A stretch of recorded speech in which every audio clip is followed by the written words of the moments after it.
Hello विद्यार्थियों, welcome back to the channel. तो बच्चों, आज हम लोग शुरू करने जा रहे हैं डिबेंचर का न्यू टॉपिक, जिसका नाम है इंटरेस्ट ऑन डिबेंचर। देखा जाए तो ये टॉपिक पूरा नया है। अगर हम लोग कंपेयर करें शेयर से, तो यहाँ पे शेयर में कोई भी ये टॉपिक को रिलेटेड नहीं था। तो देखा जाए तो पूरा का पूरा ये न्यू टॉपिक है।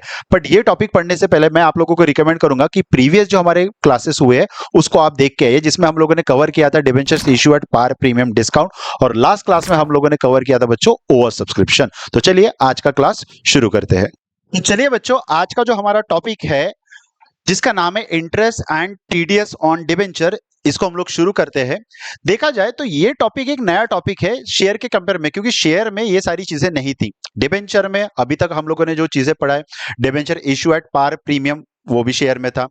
प्रीवियस वाला जो हम लोगों ने टॉपिक पढ़ा, डिबेंचर्स इशू एट जैसा ओवर सब्सक्रिप्शन वाला, वो भी हम लोगों ने ऑलरेडी पढ़ चुके हैं। ये टॉपिक थोड़ा सा नया है। अब ये टॉपिक में है क्या, बेसिकली दो चीजें हैं, इंटरेस्ट एंड टीडीएस। तो मैं यहां पे क्लियर कर दूं बच्चों, ये जो टीडीएस वाला जो टॉपिक है ना बच्चों, ये है आउट ऑफ सिलेबस। यहां पे आप नोट डाउन करके रख दो, आउट ऑफ सिलेबस। पहले ये चीजें आप लोगों के सिलेबस में था, अभी आप लोगों के सिलेबस में से इसको हटा दिया। अब बिकॉज ऑफ हमारे नोट्स में ये चीजें ऑलरेडी रखी हुई है, तो इसको आप काट के रख दो। क्वेश्चन नंबर 7, क्वेश्चन नंबर 9 को भी आप काट के रख दो। यहाँ पे कुछ लाइन है जिसको मैंने काटा है, जो टीडीएस में था, क्योंकि पहले जो क्वेश्चन आता था वो इंटरेस्ट और टीडीएस का मिलके आता था। तो आज हम लोगों को एक्चुअल में पढ़ना है सिर्फ और सिर्फ इंटरेस्ट ऑन डिबेंचर। चलिए, तो बच्चों इंटरेस्ट ऑन डिबेंचर क्या होता है उसको सबसे पहले समझने की कोशिश करते हैं। आप लोगों को पता है कि debenture is a kind of loan. Company यहां पे डिबेंचर्स इशू कर रही है पब्लिक से, मतलब पैसा रेज कर रही है, एक तरीके का लोन ले रही है। तो लोन के अगेंस्ट में कंपनी क्या देंगे बच्चों, यहाँ पे इंटरेस्ट। जैसे शेयर के अगेंस्ट में दिया जाता है डिविडेंड, वैसे डिबेंचर के अगेंस्ट में दिया जाता है बच्चों यहाँ पे इंटरेस्ट। अब ये इंटरेस्ट पहचानेंगे कैसे, तो मैंने लास्ट क्लास में आपको बताया था कि कोई भी डिबेंचर के आगे जो परसेंटेज शो करता है, वो परसेंटेज शो करता है बच्चों rate of dividend, sorry rate of interest. जैसे ये 8% जो है, जैसे 8% डिबेंचर, मतलब ये 8% शो कर रहा है बच्चों रेट ऑफ इंटरेस्ट, कि भैया ये जो डिबेंचर है इसके ऊपर इंटरेस्ट कितना देना है। तो किसी के ऊपर 8% रहेगा, किसी के ऊपर 12% रहेगा, किसी के ऊपर 10% रहेगा, कुछ भी रहो, वो जो परसेंटेज शो कर रहा है वो शो करता है रेट ऑफ इंटरेस्ट। चलिए, दूसरी चीज अब इसमें ध्यान में रखने वाली चीज क्या है कि डिबेंचर जब इशू किया जाता है बच्चों, तो डिबेंचर आप लोग जब इशू करते हैं तो उसमें 3 तरीके हैं डिबेंचर में खास करके। एक तो पार में इशू करते हैं, दूसरा प्रीमियम में डिबेंचर्स इशू करते हैं, और तीसरा जो डिबेंचर्स इशू किया जाता है वो किया जाता है डिस्काउंट बेसिस में। तो यहां पे जैसे पार का वैल्यू मान के चलो 100 रुपीज, प्रीमियम 120 रुपीज और डिस्काउंट है 90 रुपीज। तो यहां ध्यान में रखने वाली चीज क्या है कि इंटरेस्ट जो लगेगा वो इंटरेस्ट कौन से अमाउंट पे लगेगा, पार वाले, प्रीमियम पे या डिस्काउंट पे। तो बच्चों हमेशा ध्यान में रखना, डिबेंचर इन में से किसी भी इसमें इशू करो, पर इंटरेस्ट जो लगेगा वो हमेशा लगेगा पार वैल्यू पे। मतलब अगर 100 रुपए है तो जैसे 8% के हिसाब से 100 के ऊपर 8%, मतलब कितना इंटरेस्ट का अमाउंट रहेगा बच्चों यहाँ पे 8 रुपीज। प्रीमियम में भी वही, उसका जो ओरिजिनल वैल्यू है 100 रुपए वही लेना है। और डिस्काउंट में भी भले ही हम लोग डिस्काउंट में इशू कर रहे हैं 90 रुपीज, पर उसका जो नॉमिनल वैल्यू, पार वैल्यू जो रहता है, या उसको फेस वैल्यू भी बोलते हैं, डिबेंचर हमेशा हम लोगों को इंटरेस्ट चार्ज करना है उसके फेस वैल्यू के ऊपर। ये समझ में आ रही है आप लोगों की चीजें। चलो, तो आप इसको नोट डाउन करके रख दीजिए। अब हम लोग इसको क्वेश्चन से समझते हैं। देखिए क्वेश्चन में है क्या। क्वेश्चन में सबसे पहले जो डिबेंचर के ऊपर जो इंटरेस्ट पे किया जाता है बच्चों, अब यहां पे कई बार क्वेश्चन में ये चीज भी हो सकती है कि इंटरेस्ट जो पे कर रहे हैं वो या तो क्वार्टरली बेसिस पे है, या हाफ ईयरली बेसिस पे है, या ईयरली बेसिस पे है। तो क्वेश्चन में आप लोगों को ये समझना जरूरी है कि इंटरेस्ट कंपनी कैसे पे कर रही है, क्वार्टरली, हाफ ईयरली की ईयरली। कुछ नहीं बोला है तो हम लोग ईयरली कंसीडर कर सकते हैं, पर अगर क्वेश्चन में स्पेसिफाइड है तो हम लोगों को यहां पे उसके हिसाब से इंटरेस्ट कैलकुलेट करना पड़ेगा। तो क्वेश्चन नंबर 6 जो है उसमें देखते हैं कि कंपनी ने इंटरेस्ट के बारे में क्या बोला है। देखो, company issue 15,000 10% debenture. 10% means what, rate of interest. Okay, और यहां पे बोला है बच्चों 100 रुपीज का एक, और इशू वॉज फुल्ली सब्सक्राइब। चलो ठीक है, अकॉर्डिंग टू टर्म कंपनी पे हाफ ईयरली बेसिस। क्या बात है, पहला ही क्वेश्चन आप लोगों को मिल गया हाफ ईयरली बेसिस। तो चलिए इसको समझने की कोशिश करते हैं कि कंपनी जो इंटरेस्ट पे कर रही है हाफ ईयरली, ये कैसे कैसे होगा। हमारे लिए बच्चों ये जानना जरूरी है सबसे पहले कि इसमें डेट क्या रहेगा। देखो, सबसे पहले फर्स्ट अगर हम लोग डेट की बात करें तो कंपनी ने इशू कब किया उसको समझते हैं। यहां पे हम लोग इसको कंसीडर करके चलते हैं बच्चों फाइनेंशियल ईयर।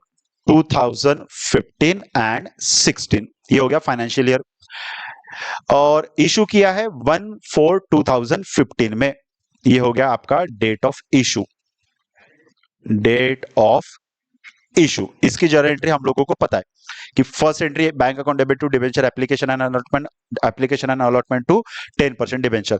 अब यहां से आप लोगों को हाफ ईयरली मतलब 6 महीने में पे कर रहे हैं, तो फर्स्ट कब आएगा यहाँ पे? अगर मैं सिंपल बोलूं अप्रैल, मई, जून, जुलाई, अगस्त एंड सितंबर, तो यहां पे फर्स्ट हाफ ईयर आएगा 30 सितंबर को। ठीक है, सेकंड हाफ ईयर कब आएगा? सेकंड हाफ ईयर आएगा यहाँ पे 31 मार्च 16 को। चलो, ये फर्स्ट हाफ ईयर हो गया आपका, फर्स्ट हाफ ईयर। दूसरा आपका ये हो गया सेकंड हाफ ईयर।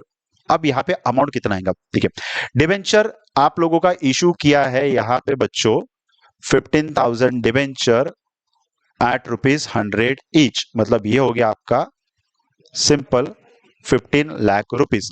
अब 15 लाख रुपीस के ऊपर यहाँ पे रेट ऑफ इंटरेस्ट कितना है बच्चों? रेट ऑफ इंटरेस्ट है 10%। तो आप इसको सिंपल ऐसा भी कर सकते हो, इंटू 10% इंटू 6/12।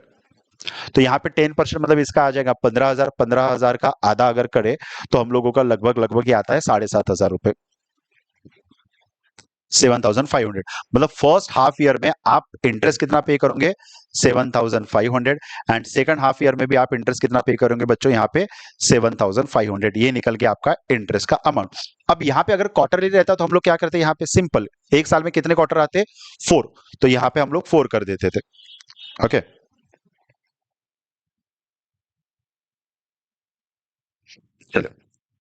चलिए 4/12 हम लोग कर सकते थे। Okay, next. अब इसके एंट्री क्या होंगी? सबसे पहला फर्स्ट एंट्री जो है, हम लोग यहाँ पे इशू की एंट्री नहीं कर रहे, हम लोग यहाँ पे जो हाफ ईयरली में पेमेंट करेंगे उसकी पहले हम लोग लिखते हैं डेट 30/9/2015।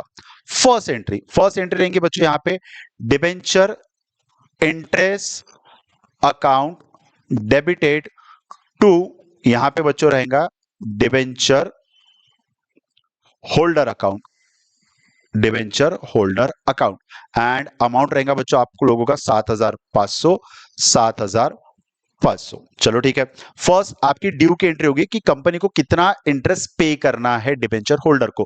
सेकंड, उसी दिन में कंपनी यहाँ पे डिबेंचर होल्डर को पे करेंगी, तो यहाँ पे आएगा debenture holder account debited to, यहाँ पे आएगा बच्चों बैंक अकाउंट। और अमाउंट कितना रहेगा? यहाँ पे सेम अमाउंट रहेगा 7,500, 7,500। ये हो गया फर्स्ट हाफ ईयर का, मतलब ये वाली एंट्री हो गई यहाँ पे। अब सेकंड हाफ ईयर में क्या रहेगा? सेकंड हाफ ईयर में बिल्कुल डेट सिर्फ खाली चेंज होगा 31/3/16, बाकी एंट्री एंड अमाउंट सही रहेगा इक्वल सेम, क्योंकि इक्वल अमाउंट हम लोग पे कर रहे हैं। तो ये सिंपल एंट्री है डिबेंचर का। एक चीज ध्यान में रखना आप लोग, यहाँ पे डिबेंचर इंटरेस्ट की जगह आप ये वाला भी अकाउंट यूज कर सकते हो, इंटरेस्ट ऑन डिबेंचर अकाउंट, ये भी आप यूज कर सकते हो। तो दोनों में से कोई भी यूज करो, उसमें कोई प्रॉब्लम नहीं जाएगा। तो ये था बच्चों क्वेश्चन नंबर 6, जिसमें हम लोगों ने ये चीज समझा कि इंटरेस्ट ऑन डिबेंचर कैसे पे करते हैं, कौन से अमाउंट पे करते हैं, पार प्रीमियम डिस्काउंट में अगर क्वेश्चन है तो उसमें क्या करेंगे हम लोग, और उसके अलावा कंपनी जब प्रीमियम इंटरेस्ट पे करती है तो वो कैसे पे करती है। ओके, तो ये सारी चीजें हम लोगों ने समझा। क्वेश्चन नंबर 8 मैं आप लोगों को बच्चों यहाँ पे दे रहा हूँ होमवर्क के तौर पे। इसमें कुछ भी चीज नया नहीं है और ये कंपैरेटिवली आसान है, क्योंकि यहाँ पे ईयरली बेसिस पे कर रही है। तो यहाँ पे सिंपल 1 लाख जो कंपनी ने डिबेंचर इश्यू की है उसका सिंपल आप 8% निकाल के आप जर्नल एंट्री पास कर सकते हो। तो बच्चों आज के लिए इतना ही। ये टॉपिक आप लोगों को कैसा लगा नीचे कमेंट में जरूर लिखिए। नेक्स्ट टॉपिक हम लोग करते हैं टॉपिक नंबर 4, जिसका नाम है issue of debenture consideration other than cash. तो आज के लिए इतना ही बच्चों, थैंक यू वेरी मच।